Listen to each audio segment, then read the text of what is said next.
Hello दोस्तों, नमस्कार साथियों, जय हिंद। कल मैं आप लोगों को किसी कारणवश नहीं आ पाया, कोई बात नहीं। आज फिर हम लेकर लौटे हैं। आज हम बताएंगे आपको 297 अनुच्छेद। टोटल 395 अनुच्छेद है। आज हम बता रहे हैं 297 अनुच्छेद में क्या जिक्र है।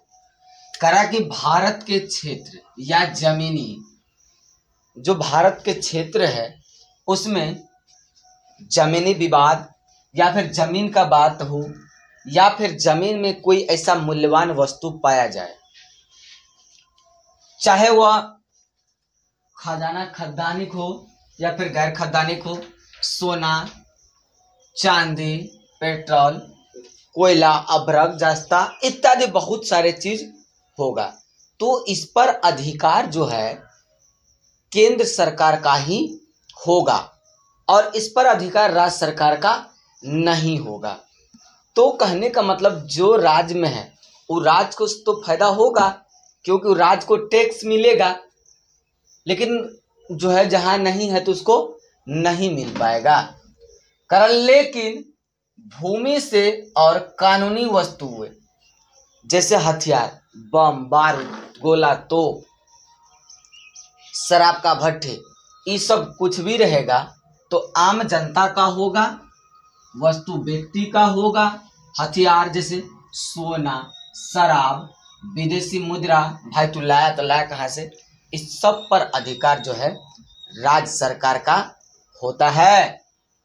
करा वित्त आयोग तथा अंतर्राज्य परिषद, अंतर्राज्य मतलब कोई और राज्य के विषय में सोचना है या विदेशी बात, कोई चीज आ गया मैटर, उस पर बात करनी है, तो इसके लिए जो है अध्यक्षों की नियुक्ति प्रधानमंत्री के सलाह पर राष्ट्रपति करते हैं।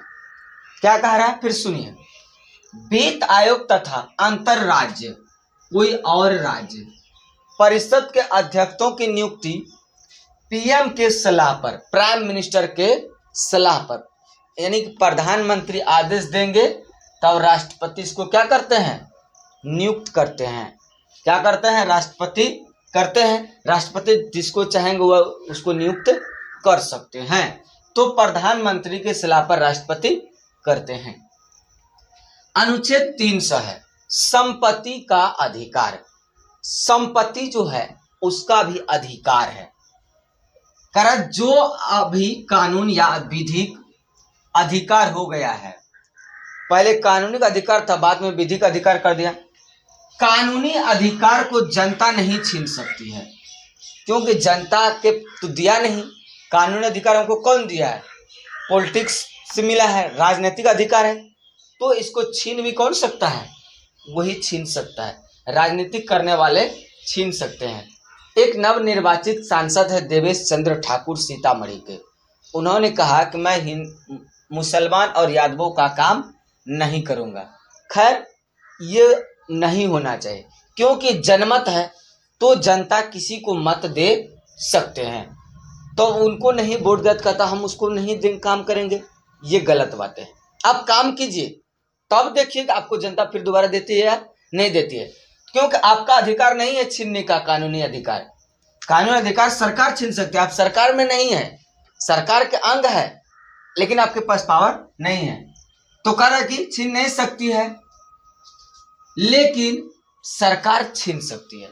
जो दिया तो भाई वही ना छीनेगा, जो दिया ही नहीं तो वो कैसे छीन सकता है। हर अधिकार क्षेत्र जो है सीमा परिसीमन होता है, किसको कौन सरकार कर सकती है, किसको जनता कर सकती है, राज्य सरकार का क्या काम है, केंद्र सरकार का क्या, इन सारे चीजों का जो समन्वय कहीं ना कहीं दोनों सरकार से जुड़ा हुआ है, केंद्र सरकार और राज्य सरकार से।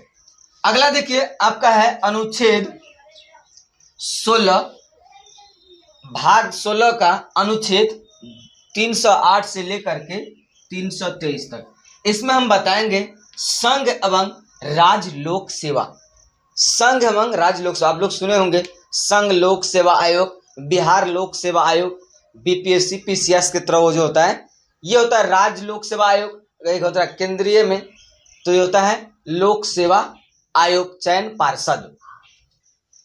देखिए, जो लॉर्ड मैकाले के सिफारिश पर 1853 में, क्या कह रहा है, लॉर्ड मैकाले के सिफारिश पर 1853 में डलहौजी के शासन में, कौन, डलहौजी का मतलब लॉर्ड डलहौजी, डलहौजी का मतलब लॉर्ड डलहौजी के शासन काल में Indian civil service, ICS, Indian civil service कहा जाता था। उस समय अंग्रेज तो लगभग भाषा क्या, अंग्रेजी ही बोलते थे, हिंदुस्तान की भाषा उसको समझ में नहीं आता था बहुत, तो वह एक ट्रांसलेटर रखते थे जो उनके भाषा को क्या कर सके, ट्रांसलेट कर सके, अनुवाद करते थे।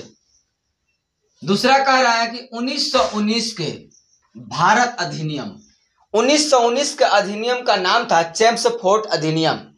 अंग्रेजों ने नाम रखा था 1919 के अधिनियम का चेम्सफोर्ड अधिनियम, लेकिन भारत में उसको कहा गया भारत योजना अधिनियम या भारत अधिनियम। तो वही है कि भारत अधिनियम द्वारा भारत में सिविल सेवा को पारित किया गया 1919 में। कब, 1919 में क्या किया गया, भारत में सिविल सेवा का परीक्षा पारित किया गया। इसका परीक्षा 1922 में इलाहाबाद में किया गया लॉर्ड रेडिंग के तहत। सबसे पहले योग आया, योजना को लाया गया, उस योजना को लागू करने के बाद एक समय निर्धारित किया गया कि इसको अब परीक्षा के तहत लिया जाए, और परीक्षा के तहत लिया जाए तो सबसे पहली बार जो है इस परीक्षा, इंडियन सिविल सर्विस का परीक्षा कहाँ लिया गया था दोस्तों, इलाहाबाद में। इलाहाबाद का वर्तमान नाम प्रयागराज है। क्या है, प्रयागराज है। सिविल सेवकों के पद की रक्षा की चर्चा है। इस पद पर कोई कार्यरत रहे तो उसकी रक्षा भी करना है। 311 में इसके अनुसार सिविल सेवकों को बिना किसी ठोस कारण के नहीं हटाया जा सकता है।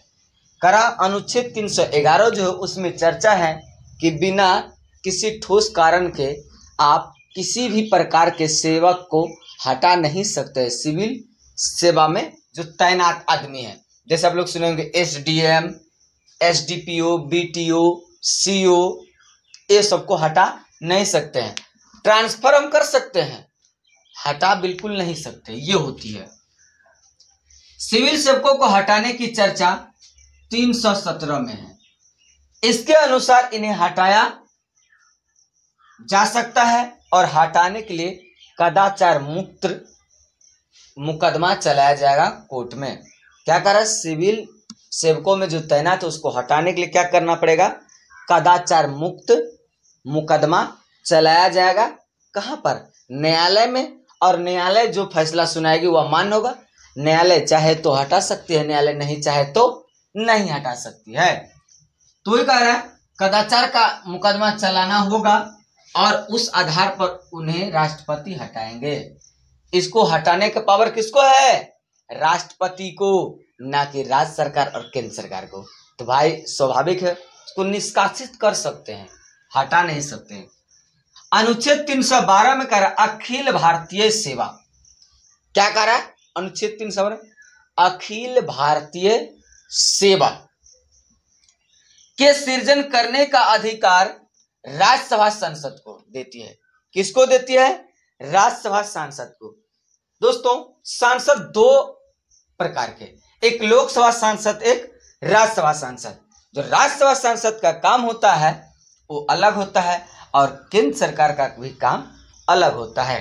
केंद्र में जो बैठते हैं अर्थात लोकसभा के सदस्य, सरकार का मतलब है लोकसभा के सदस्य, और सरकार चलाने हेतु राज्यसभा सांसद कानून को विस्तार करने के लिए होता है, संसद को देती है। और दोनों मिलकर, मतलब लोकसभा भी और राज्यसभा भी मिलकर अखिल भारतीय सेवा का सृजन करती है।